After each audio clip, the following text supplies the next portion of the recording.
Welcome to the Woodlands, Texas, home of Rigaku Americas. You're in our applications lab with us, which we're right across from where that scene is in the lab. And essentially, we're going to be going through residual catalysts today. I'm Glenn Williams. And I'm Thanh Nguyen, and if you've joined our two previous sessions, this is just a continuation, and hope you had a good lunch. Yeah. And you might see a couple of repeat things here, but you know, we need these to kind of stand on their own if people are coming into an individual session. So what we're talking about today, residual catalyst screening by XRF. Okay. We're looking at a non-destructive technique for rapid and easy screening of catalysts, APIs, and intermediates. The reason that this is very attractive is if you have ICP labs running these, it may take a while to get results back. This is going to give you a rapid, immediate information on what levels you're in. It's a complement to the ICP. So in other words, it can't go down to the really low sub part per billion or part per billion levels that you would have by ICP, but you're going to find out right away, and you're going to find out whether you have a clean material or you're down to say single digit ppm levels. And you'll see how really easy it is to use for screening purposes.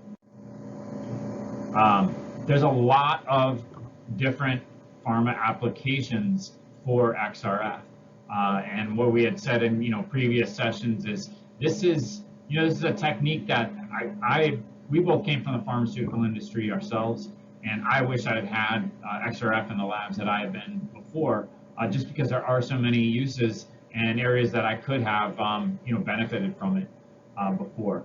Catalyst residues would be one. That would be helping out your discovery chemists, your process chemists, as well as looking at catalyst poison. So if reactions aren't working as planned, is there something, are there metals, are there elements in the catalyst that are causing them not to work as well?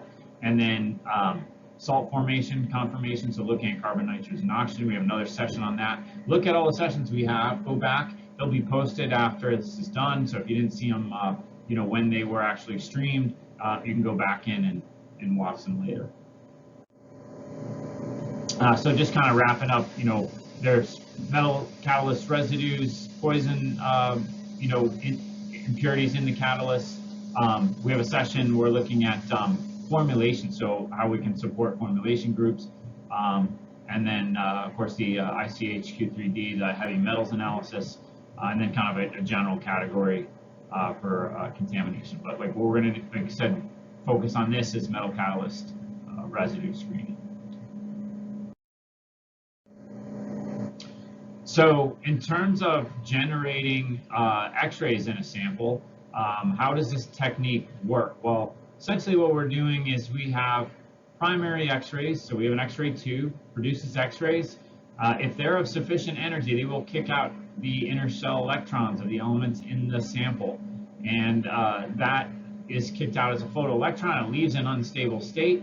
And so then you have outer shell electrons, whatever higher energy, they will fill those voids to make a more stable state.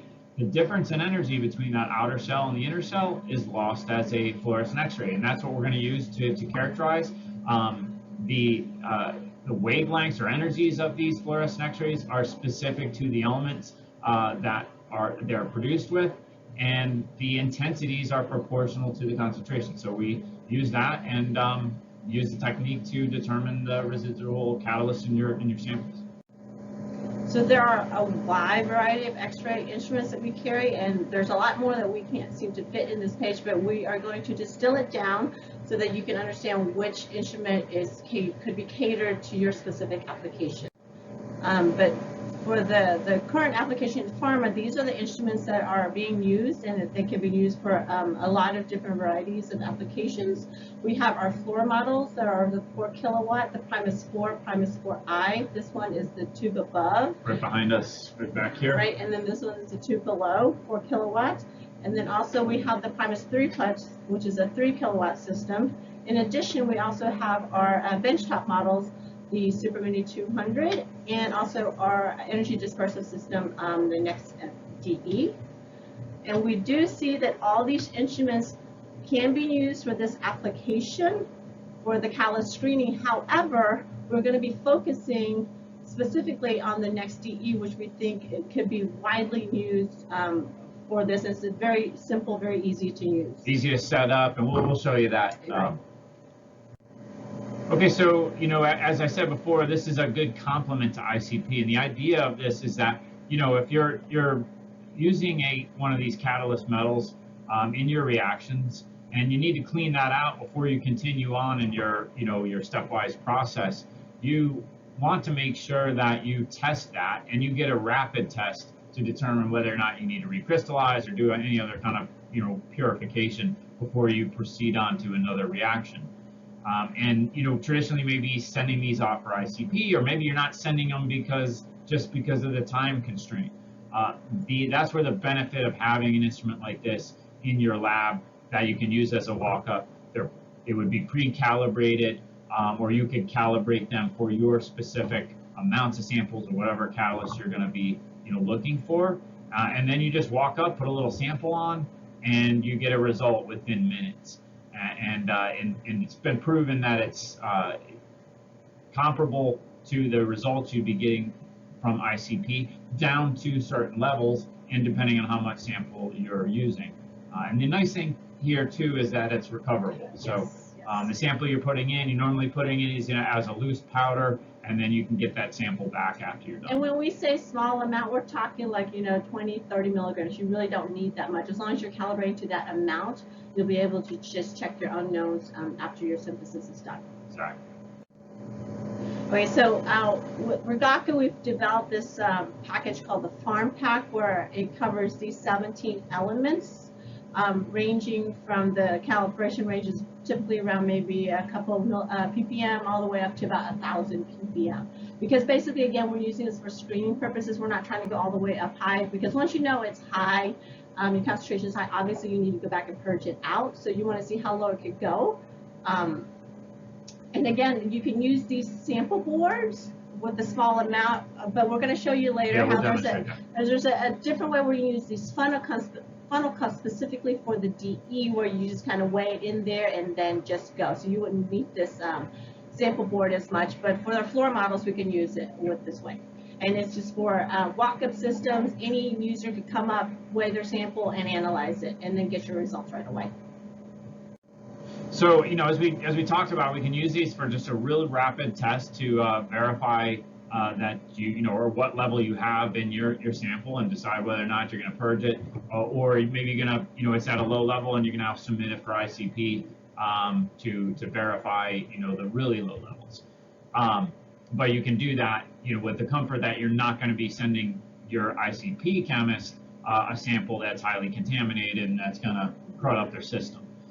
So we did, a study where a customer brought us, a bunch of samples that they had already run by ICP without, giving us the results. We had a pre-calibrated method for a couple different systems, and these are the results compared to the ICP, and they matched really closely. In fact, there was only one that was off, and as it turned out, they went back to investigate that and found that it was that sample. The chemist who had run it had verified that there was some issues with the digestion, so more likely that these were actually the correct values. Right, and then because our calibration didn't go up that far, the data like above like 1,000 or 2,000 is extrapolated.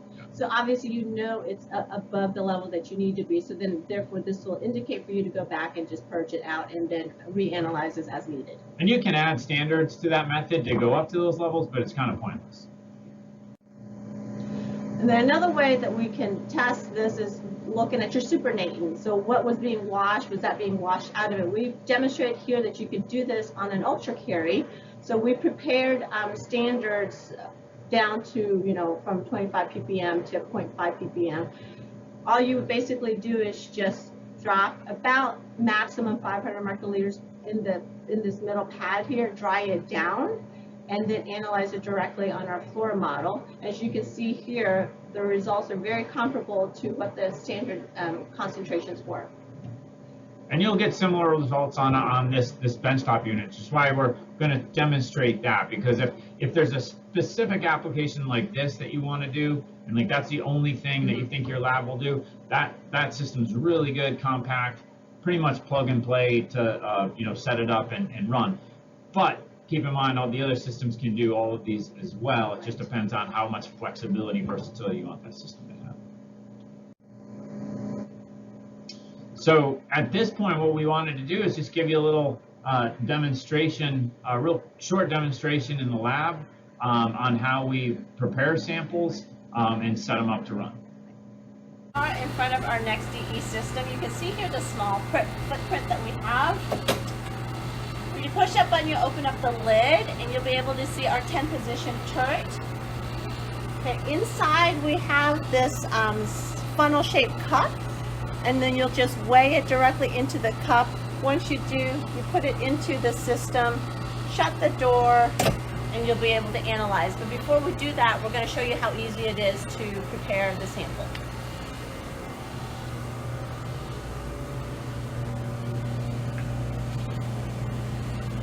Okay, right here we have our funnel shaped cup. It's actually made up of 3 parts. You have the bottom, you have the body of the cup, which is literally a funnel shape that will just funnel down, and then you have the cap. But before we can weigh into this, we need to put a film down at the bottom here. So make sure you use the same film that you've calibrated your method with. So I've calibrated the method with Proline. So all I'm going to do is put the cup upside down, put the film over it, and then I'm going to take the bottom, I'm going to press it down. And it's as easy as that. Now you've basically made the cup. Now you see here I prepared multiple ones here. So if you have like a walk-up system, you can have all these cups prepared. All the user would have to do is come and weigh the sample. So once I've made the cup, I'm going to tear this. Okay, and I have here some representative cellulose standards that mimics basically your API, because it's all light matrix. I have here ruthenium, rhodium, osmium, platinum. These are your typical catalysts that you would use in your synthesis. So depending on how much you've used in your method for the calibration, whether it's 30 or 40 milligrams, you will want to weigh roughly about the same amount that you did for your unknown as well as your standards. So you're going to probably use about this much of sample. So once I put that in, okay, you can see here it's about 40 milligrams. So the method that I have is roughly around 40 to 50 milligrams on the calibration. Once I've weighed this, I'm going to go ahead and tap it down. And then I'm just going to put the cap on. Right? And I'm going to tilt it a little bit so you can see the bottom. You see here, it pretty much covers the bottom of the funnel cup. Right? Wait, so now once the sample prep is already done, the next step is for us to show you how easy it is to put it onto a system that's already calibrated and show you how simple it is to run. Basically, anyone can do this. Okay, so I've gone ahead and prepared multiple ones here. We're going to load it onto the system and see how easy it is to run. All you would have to do is just place it directly into the sample cup here that has the centering ring that fits perfectly for these funnel cups. Right? You can go ahead and load up as much as you want, up to 10. And then once you're done, just shut the lid and you're ready to start analysis.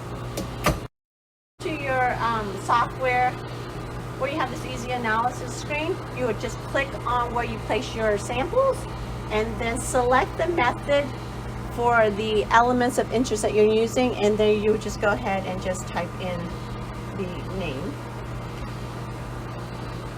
And then all you would have to do is just hit start.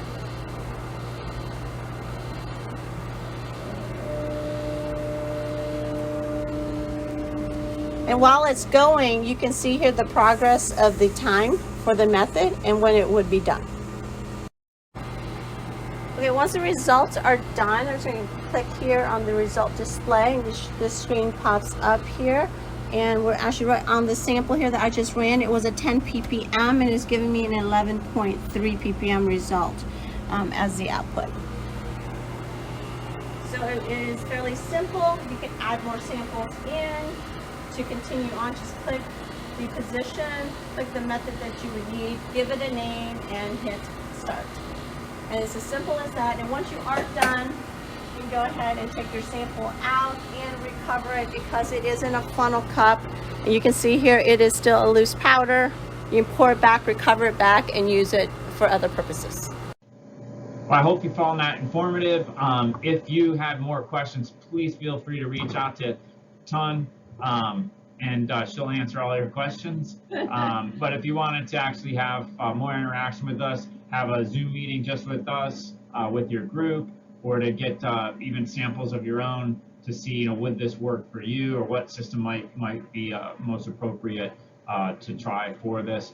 We'd be more than happy to work with you and work live just in a session just like this. And it really is easy. So we have some customers who really love how this method works on our next DE. And they've used very little samples, and they've calibrated with many elements and been able to save a lot of time by not going to the ICP labs and waiting. Right. And if you want more information as well today, you want to see a little bit more about it, we have a workshop coming up. Just stay with us for a little bit longer. It's at 2:30 Central Time, and that's you know, where we're going to go through, give a little bit more on the theory. We're going to show how we actually build calibrations, and then we'll show you how to run samples. You know, on the machine, we'll show you it actually running and getting data. Right. See you soon. Bye bye.